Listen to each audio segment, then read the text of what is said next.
ಆತ್ಮೀಯ H16 news ಅರ್ಥಾತ್ ಸಿದ್ದರಾಮಯ್ಯ ಸ್ವಾಗತ. ನಾನು ನಿಮ್ಮವ MI ಅಥವಾ ಮಲ್ಲಪ್ಪ ಜೋತಾವರ್. ಆತ್ಮೀಯರೇ, ವಿಶೇಷವಾಗಿ ಬೆಳಗಾವಿ ಜಿಲ್ಲೆಯಲ್ಲಿ ಎಲ್ಲ ಶಾಸಕರು ಹೆಚ್ಚು ಕಡಿಮೆ ಜಾಗೃತರಾಗಿದ್ದಾರೆ ಅಂತ ಅನ್ನಿಸ್ತದೆ. ಇತ್ತೀಚಿನ ಡೆವಲಪ್ಮೆಂಟ್ ನೋಡಿದಾಗ ಪ್ರತಿಯೊಬ್ಬರು ತಮ್ಮ ಶಾಸಕತ್ವದ ಬದಲಾಗಿ ಅಥವಾ ತಮ್ಮ ರಾಜಕೀಯ ಬದಲಾಗಿ ಚಿಂತನೆಯಲ್ಲಿ ಒಳಗಾಗಿದ್ದಾರೆ.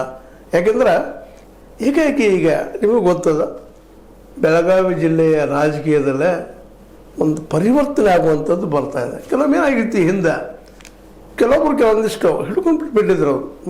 ಗೋಕಾಕ್ ಭಾಗ ಬಂದಾಗ ಜಾರಕಿಹೊಳಿ ಅವರು, ಹುಕ್ಕೇರಿ ಭಾಗ ಬಂದಾಗ ನಮ್ಮ ಕತ್ತಿ ಸಹೋದರರು ಅಥವಾ ಕತ್ತಿ ಅವರ ಫ್ಯಾಮ್ಲಿಯವರು, ಅದೇ ರೀತಿ ಅಥಣಿಗೆ ಹೋದಾಗ ಅಲ್ಲಿ ಸಹಜವಾಗಿ ನಮ್ಮ ಸೌದಿಯವರು, ವಿಶೇಷವಾಗಿ ಮುಂದೆ ನಮ್ಮ ರಾಯಬಾಗ್ ಬಂದಾಗ ವಿಶೇಷ ಅಲ್ಲಿ SC ರಿಸರ್ವೇಷನ್ ಇರೋದರಿಂದ ಆದರೂ ಸಹಿತ ಅಲ್ಲಿ ಈಗಾಗಲೇ ನಮ್ಮ ಐಹೊಳೆಯವರು, ಜೊತೆಗೆ ನಮ್ಮ ಇನ್ನೊಬ್ಬರು ಅಲ್ಲೇ P ರಾಜು ಆಗಿರ್ಬೋದು, ಮತ್ತೀಗ ತಮ್ಮಣ್ಣವರಾಗಿರ್ಬೋದು, ಅಥವಾ ಇನ್ನುಳಿದವರು ನಮ್ಮ ಕಲ್ವಳ್ಕರ್ ಅವರಾಗಿರ್ಬೋದು, ಶಂಭು ಕಲ್ವಳ್ಕರ್ ಅವರಾಗಿರ್ಬೋದು, ಇವರೆಲ್ಲ ಜಾಗೃತ ಆಗ್ತಾಯಿದ್ರು ಅನ್ನೋಕ್ಕಿಂತಲೂ ಒಂದಿಷ್ಟು ಪ್ರಯತ್ನ ನಡೆಸಿದ್ರು. ಬಟ್ ಆ್ಯಕ್ಚುಲಿ ಒಂದು ಸ್ಥಾಪಿತ ಆಗಿಬಿಟ್ಟಂಗೆ ಆಗಿತ್ತು.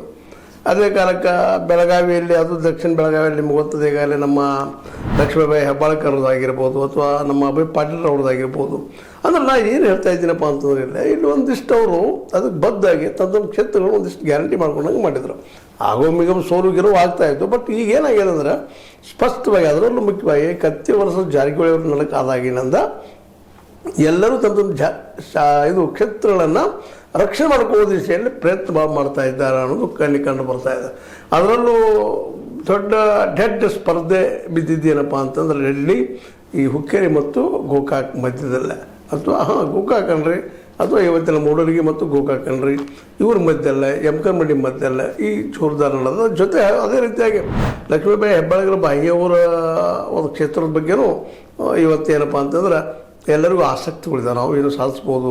ಅದರಲ್ಲೂ ಇತ್ತೀಚೆಗೆ ನಮ್ಮ ಅಂಜಲಿ ಲಿಂಬಾಳ್ಕರ್ ಅವರು, ಅಂದ್ರೆ ಒಟ್ಟಾರೆಯಾಗಿ ಎಲ್ಲರೂ ತಮ್ಮ ಕ್ಷೇತ್ರದ ಏನಾದರೂ ಸಾಧನೆ ಮಾಡಬೇಕು ಅನ್ನೋ ದಿಶೆಯಲ್ಲೇ ಕೆಲಸ ಮಾಡೋದನ್ನು ನೋಡಿದಾಗ ಅಡ್ಡಿ ಇಲ್ಲಪ್ಪ. ಕಡೆಗೆ ಒಂದಿಷ್ಟು ಈ DCC ಬ್ಯಾಂಕಿಂದಾಗೆ ಒಂದು ರಾಜಕೀಯ ಬದಲಾವಣೆ ಜೊತೆಗೆ ಜನರ ಒಂದು ಸ್ವಲ್ಪ ಕೆಲಸ ಮಾಡಬೇಕು, ಜನರಿಗೆ ಸಮೀಪ ಹೋಗಬೇಕು ಅನ್ನೋಂಥ ಮನೋಭಾವನೂ ಬೆಳೆಯೋದ್ರಿಂದಾಗಿ ಮೊದಲೇ ನಾವು ನೋಡ್ತಾ ಇದ್ದೀವಿ. ಹುಕ್ಕೇರಿಯಲ್ಲಿ ಅಂತ ಇವತ್ತು ನಿಖಿಲ್ ಕತ್ತಿ ಅವರು ಜಾಗೃತೆಯಲ್ಲಿ ಡೆವಲಪ್ಮೆಂಟ್ ಏನು ಮಾಡೋಕ್ಕೆ ಸಾಧ್ಯದ, ಅಭಿವೃದ್ಧಿ ಏನು ಮಾಡೋಕ್ಕೆ ಸಾಧ್ಯದ.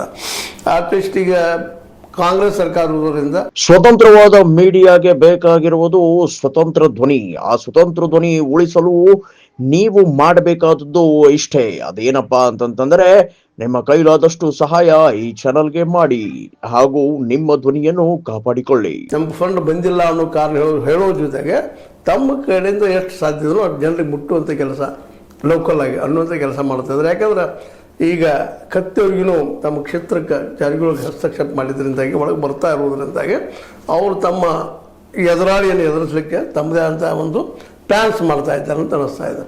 ಅದೇ ಸಂದರ್ಭದಲ್ಲೇ ಇದೇ ಒಂದು ಇದರಲ್ಲೇ ತಮ್ಮಣ್ಣವ್ರಿಗೂ ನಮ್ಮ ಜಾರಕಿಹೊಳಿ ಸೋದರಿಗೆ ಅಷ್ಟು ಸರಿಯಾಗಿಲ್ಲ ಅನ್ನೋದು ನಾವು ಈಗಾಗಲೇ ಸಾಕಷ್ಟು ಕೇಳಿದ್ದೀವಿ.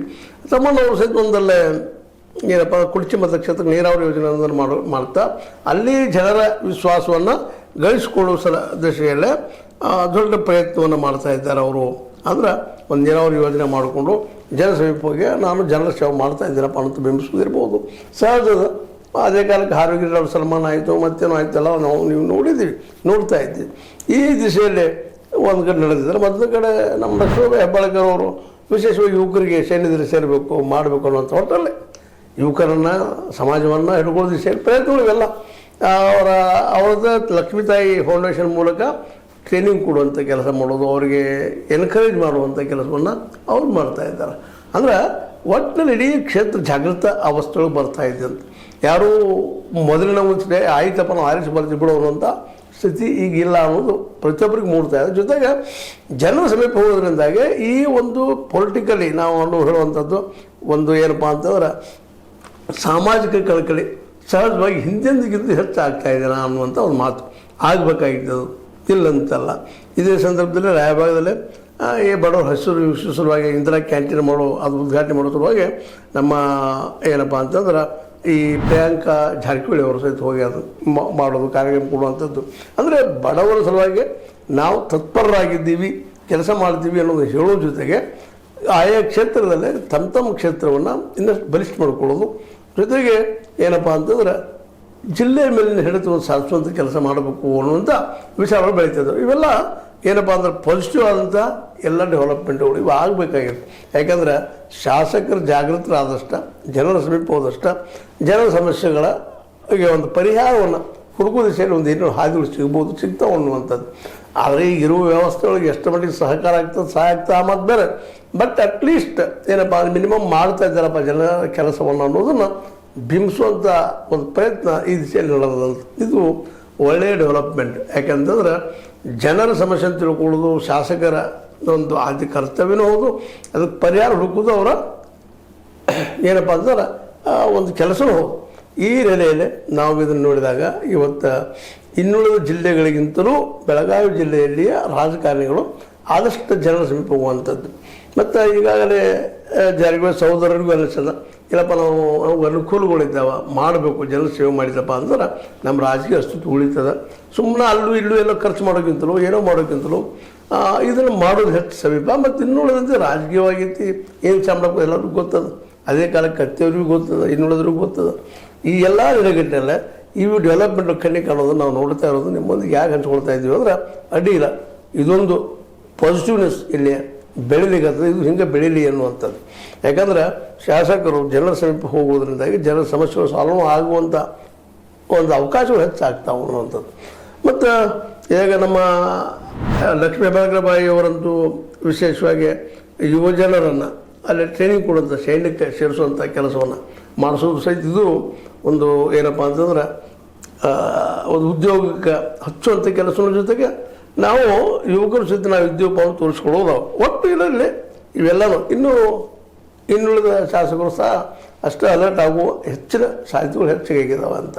ಯಾಕಂದ್ರೆ ನಾವು ಜನರ ಸಮೀಪ ಹೋದಾಗ ನಾವು ನಾಳೆ ಮತಗಳಾಗಿ ಪರಿವರ್ತನೆ ಆಗೋ ಸಾಧ್ಯತೆಗಳಿದ್ದಾವೆ. ಇಲ್ಲಪ್ಪ ಅಂದ್ರೆ ಜನ ನಮ್ಮನ್ನು ತೋರಿಸ್ತಾರೆ. ಜೊತೆಗೆ ಹೊಸ ಹೊಸ ನಾಯಕರು ಬರ್ತಾ ಇದ್ದಾರೆ. ಹೊಸ ಹೊಸ ನಾಯಕರಿಂದಾಗಿ ಅಥವಾ ಕಾಂಪಿಟೇಷನ್ ಹೆಚ್ಚಾಗೋದ್ರಿಂದಾಗಿ ಸಹಜವಾಗಿ ನಮ್ಮ ನಾಳೆ ಅಸ್ತಿತ್ವ ಉಳಿಲಿಕ್ಕಿಲ್ಲ ಅನ್ನೋಂಥ ಕಾರಣಕ್ಕಾಗಿ ಎಲ್ಲರೂ ತಮ್ಮ ಕೆಲಸ ಮಾಡೋದ್ರಿಂದಾಗಿ ಒಂದು ರೀತಿಯಲ್ಲಿ DCC ಬ್ಯಾಂಕಿನ ಚುನಾವಣೆ ಆಗಿಬಿಟ್ಟಿದಪ್ಪ ಅಂತಂದ್ರೆ ಎಲ್ಲರನ್ನೂ ಇವತ್ತು ಎಚ್ಚರಗೊಳಿಸಿದ ಈ ಎಲ್ಲ ನಾಯಕರನ್ನ.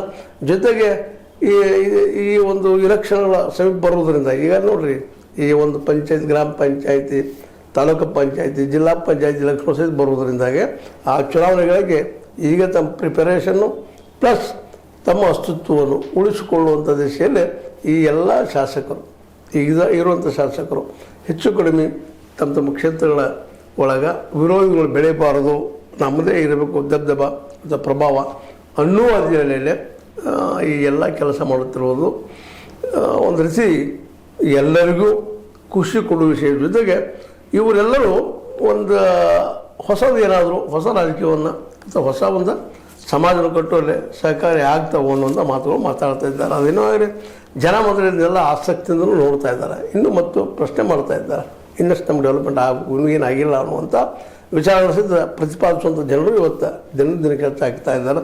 ಮತ್ತು ಯುವಕರಲ್ಲಿ ನಿರುದ್ಯೋಗ ಹೆಚ್ಚಾಗಿದ್ದರಿಂದಾಗಿ ನಿರುದ್ಯೋಗವನ್ನು ಹೋಗಲಾಡಿಸೋ ದಿಶೆಯಲ್ಲಿ ಏನೋ ನಾಯಕರು ನಮಗಾಗಿ ಏನಾದರೂ ಮಾಡಲಿ ಅನ್ನೋ ಅಪೇಕ್ಷೆನೂ ಜನರಲ್ಲಿ ಮೂಡ್ತಾ ಇದೆ. ಇತ್ತೀಚೆಗೆ ನೀವು ನೋಡಿರ್ಬೋದು, ಇಲ್ಲೇ ಹುಬ್ಬಳ್ಳಿಯಲ್ಲಿ ಒಂದಿಷ್ಟು ಜನ ಯುವಕರು ಪ್ರತಿಭಟನೆ ಮಾಡಿದ್ದೇನೆ. ಒಟ್ಟಾರೆಯಾಗಿ ಇಲ್ಲೇ ಈ ಶಾಸಕರು ಈ ಚುನಾವಣೆಗಳ ಸಮೀಪ ಬಂದಿದ್ದಕ್ಕಾಗಿಯೋ ಅಥವಾ ತಮ್ಮ ಅಸ್ತಿತ್ವಕ್ಕಾಗಿಯೋ ಈ ಒಂದು ಕೆಲಸಗಳನ್ನು ಮಾಡ್ತಾ ಇರುವಂಥದ್ದನ್ನು ಸಹಜವಾಗಿ ತಾವು ಮಾಡೋ ಕೆಲಸವನ್ನು ಆದಷ್ಟು ಜನರಿಗೆ ತಿಳಿಸುವಂಥ ಕೆಲಸವನ್ನು ಸಹಿತ ಅವರು ಮಾಡ್ತಾ ಇರೋದ್ರಿಂದಾಗೆ ಇಲ್ಲಿ ರಾಜಕೀಯ ಕಾಂಪಿಟೇಷನ್, ಪೊಲಿಟಿಕಲ್ ಕಾಂಪಿಟೇಷನ್ ಅಥವಾ ಪ್ರಜಾಸತ್ತಾತ್ಮಕ ಹೋರಾಟದ ನೆಲೆಗಟ್ಟಲ್ಲ ಇವೆಲ್ಲ ಬೆಳೆದು ಮಾತ್ರ ಮುಂದಿನ ದಿನಗಳಲ್ಲಿ ಏನಪ್ಪ ಅಂದರೆ ಇನ್ನೂ ಹೆಚ್ಚಿನ ಒಳ್ಳೆಯ ಕೆಲಸಗಳು ಆಗಬಹುದು ಅಂತ ಹೋಪ್ ಅಥವಾ ಆಶೆಯನ್ನು ಮಾಡಬೇಕಾಗ್ಯದ. ಆಗಲಿ ಅನ್ನುವಂಥ ಅಭಿಲಾಷಣೂ ಅದ. ಇನ್ನು ನೋಡೋರು ಏನು ಮಾಡ್ತಾರೆ, ಏನೂ ಇರಲಿ. ನಮ್ಮ ಲಕ್ಷ್ಮೀ ಹೆಬ್ಬಾಳ್ಕರ್ ಆಗಿರ್ಬೋದು, ಪ್ರಿಯಾಂಕಾ ಜಾರಕಿಹೊಳಿ ಅವರು ಆಗಿರ್ಬೋದು, ಅದೇ ಕಾಲಕ್ಕೆ ನಮ್ಮ ನಿಖಿಲ್ ಕತ್ತಿಯವರಾಗಿರ್ಬೋದು, ತಮ್ಮಣ್ಣವರಾಗಿರ್ಬೋದು, ಇಂಥ ಇನ್ನೂ ಅನೇಕ ನಮ್ಮ ಶಾಸಕರು ತಮ್ಮ ಕ್ಷೇತ್ರಗಳಲ್ಲಿ ಕೆಲಸ ಮಾಡುವಂಥದ್ದು ನಿಜವಾಗಿಯೂ ಒಂದು ಸ್ಫೂರ್ತಿದಾಯಕ ಅನ್ನೋಗಿದ್ದರೂ ಇದೊಂದು ತಮ್ಮ ಏನಪ್ಪ ಅಂತಂದ್ರೆ ಅಸ್ತಿತ್ವ ಉಳಿಸ್ಕೊಳ್ಳೋ ಪ್ರಯತ್ನ ಇದರಲ್ಲದ. ಇದು ಸಹಜದ್ರೆ ಸ್ವಾರ್ಥದಲ್ಲೇ ಪರಾರ್ಥ ಆಗ್ತದೆ, ಸ್ವಾರ್ಥದಿಂದ ಪರಾರ್ಥ ಆಗ್ಲಿಕ್ಕೆ ಸಾಧ್ಯ ಇರುವಂಥ ಐತಿಹಾಸಿಕ ಸತ್ಯವನ್ನು ಈ ದಿಶೆಯಲ್ಲಿ ಮಾಡ್ತಾ ಜನರಿಗೆ ಮುಟ್ಟುವಂಥ ಈ ಒಂದು ಸಾಹಸ ಮಾಡೋದು ಮಾತ್ರ ಬೆಳಗಾವಿ ಜಿಲ್ಲೆಯಲ್ಲಿ ಹೊಸ ರಾಜಕೀಯಕ್ಕೆ ಜೊತೆಗೆ ಜನರ ಸಂಪರ್ಕ ಸಮೀಪ ಬರೋದು ಅಂತ ಒಂದು ರಾಜಕೀಯಕ್ಕೆ ಅನುಕೂಲಗಳು ಹೆಚ್ಚಾಗಬಹುದು ಆಗ್ತಾವೆ ಅನ್ನುವಂಥ ಲಕ್ಷಣಗಳು ಕಾಣ್ತಾ ಇದ್ದಾವೆ. ಈ ಎಲ್ಲ ದಿಶೆಯಲ್ಲಿ ಬೆಳಗಾವಿಯ ಇಲ್ಲಿ ಜಿಲ್ಲೆ ನಡೀತಿರೋದು ಕೆಲವೊಂದು ಘಟನೆಗಳನ್ನು ಮುಂದಿಟ್ಟುಗೂಡಿ ವಿಡಿಯೋ ಮಾಡಲಾಗ್ಯದ. ದಯವಿಟ್ಟು ಜನ ಅದರಲ್ಲೂ ವಿಶೇಷವಾಗಿ ಮತದಾರರು ಇದನ್ನೆಲ್ಲ ಗಮನಿಸ್ತಾ ಇರಬೇಕಾಗ್ಯದ ಅಂತ ಮತ್ತೊಮ್ಮೆ ನಾನು ಹೇಳ್ತಾ, ಯಾಕಂದ್ರೆ ಮೇನ್ ಏನಪ್ಪ ಅಂದರೆ ಮತದಾರರು ಇವರೇ ಇದನ್ನು ಚೇಂಜ್ ಮಾಡುವಂಥವ್ರು ವ್ಯವಸ್ಥೆಯನ್ನು. ಅದಕ್ಕೆ ಇವರಲ್ಲಿ ಯಾರು ಒಳ್ಳೆಯವರು, ಯಾರು ತಮ್ಮ ಸ್ವಾರ್ಥಕ್ಕಾಗಿ ಮಾಡ್ತಾ ಇರುವಂಥ ವಿಷಯಗಳನ್ನು ಅವ್ರು ತಿಳಿಲಾರ ದಂಡ್ರೇನಲ್ಲ, ಆದರೂ ಇವ್ರು ತಿಳಿಸೋ ಕೆಲಸ ನಾವು ಮಾಡ್ತಾಯಿದ್ವಿ. ಇದರ ಅರ್ಥ ಇಷ್ಟ ಈಗ ಮಾಡಿದಿಷ್ಟ ಸಾಕಂತಲ್ಲ, ಇನ್ನೂ ಭಾಳಷ್ಟು ಆಗಬೇಕಾಗಿದೆ ಕೆಲಸ ಅಂತ ಹೇಳ್ತಾ ಜನರು ಎದುರು ನೋಡ್ತಾ ಇದ್ದಾರೆ ಅನ್ನೋ ಮಾತ್ರ ಮತ್ತೆ ಹೇಳ್ತಾ, ಇದು ನಿಮ್ಮ ಲೈಕ್ ಆಗಿರ್ಬೋದು, ಲೈಕ್ ಮಾಡಿ, ಶೇರ್ ಮಾಡಿ, ಕಮೆಂಟ್ ಮಾಡಿ, ಜೊತೆಗೆ ಸಬ್ಸ್ಕ್ರೈಬ್ ನಿಲ್ಲಿಸ್ಕೊಂಡು H60 ನ್ಯೂಸ್ ಅರ್ಥ ತಿಳಿಸಿ ತರ ಸತ್ಯ ಕೈಗಳಿಗೆ ವಂದನೆಗಳು.